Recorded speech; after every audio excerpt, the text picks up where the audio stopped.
All right, for the advanced brown belt level, we're working on gun defense from the side, and to get a little bit more in depth on that, I'm going to have the attacks come from both my right and left side. I'm going to do in front of the arm, behind the arm, and to the head from the side.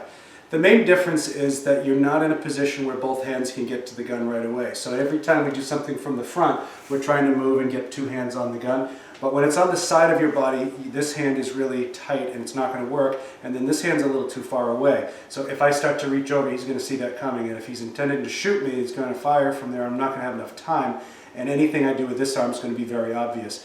So what I'm going to do is use this arm to hollow or to create some space. So the arm that's behind the gun, and this is the behind, with my arm behind, is going to move. And not only am I going to move with my elbow, I'm also going to move with my body. So from the side view, I'm hollowing and trying to create some space. What that's going to do is it's going to allow me some space to be able to grab. Now normally we also will go directly to grabbing, but at this point he hasn't done anything and I'm not going to have enough time. So as soon as my hand gets to the gun, instead of going for the wrist, I'm going to go directly for a strike. So from the side again, I'm going to move, grab, strike, and as soon as that happens, he may let go of the gun completely, and if that happens, it's mine and I don't have to worry about anything else.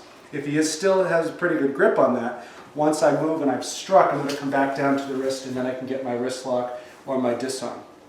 So that's if it's in front of my body. If it's from the other side, it's going to be the same. So in front of my arm, same thing. The difference being that once I'm on the outside, my techniques change. So everything that you did before is going to be the same, but strike first. Once you come back, then you're going to be twisting and disarm, making sure that the gun always faces away from you, ideally up or towards your opponent. If you hit them and they let go, the gun's yours, it doesn't matter. From the back of the arm, I'm going to stay on this side. Now I'm on the inside just by nature of the way the attack is. So just like I did before, but this is a little bit harder because I'm going to move my hips the opposite way. So I'm going to drop my elbow back and tilt my hips forward. So from the side view, you're going to see this type of movement. I'm trying to create as much space, and it's just harder because you're moving away from the target in an awkward position. So as I move, I'm going to then turn and try to grab right away. So my hand is on the gun, I make my strike, then I'm going to come back and break the finger or get the disarm. From the opposite side, behind my arm, same thing. I'm going to try to hollow my body back so that if the gun fires from here, it's going to go. I'm going to do this from the side so you can see that. So towards the camera, if I hollow from here, the gun can fire and it's not going to fire at me. If I try to turn and just grab this, the gun doesn't move and I'm still getting shot. So if I move from here and I strike, I get control of the wrist as quickly as I can. I might have to strike again, then I'm going to come back to disarm. For the sides of the head, nothing changes too much. So what I normally would do is I'd be in the front and I'd be trying to get one hand to parry to the other. I'm going to kind of do that same thing. The difference is going to be the angle slightly and then mainly what else is going on around me.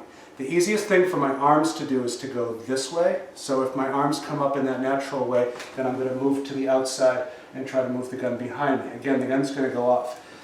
Be careful not to do this in too close. If I move just a little bit and the gun goes off from here, it's going to be very concussive. And not only will the flash possibly impair my vision, but the sound of this is going to be deafening, and most likely it's going to knock me back, and it's probably going to make it hard for me to even complete any technique. In other words, I'm going to fall back and he's going to have another chance to shoot me. So once I move, I really want some space. It's going to go off and it's going to be loud, but it's not going to have that same effect on your ears. Then you're going to come back and disarm, possibly hitting him with the gun from there. If I felt like my position was more so that I'd be on the inside, so now I'm slightly turned in, but it's still kind of to the side, then I'm going to bypass the same way I would if it were to the front. So mainly what you're thinking about is if the gun is from the side where the camera is, my arms are going to go this way, or my arms are going to go this way. Now why are my arms going up at all? A person holds a gun to your head and is pointing to you. You're not going to stiffen with your arms down here. You want to move your arms and you want to try to react. So if he's telling me to put my hands up, or if he's telling me to reach for something, I can put my hands up and be defensive, and that's going to give me the time that I need to be able to get the control to get to the gun.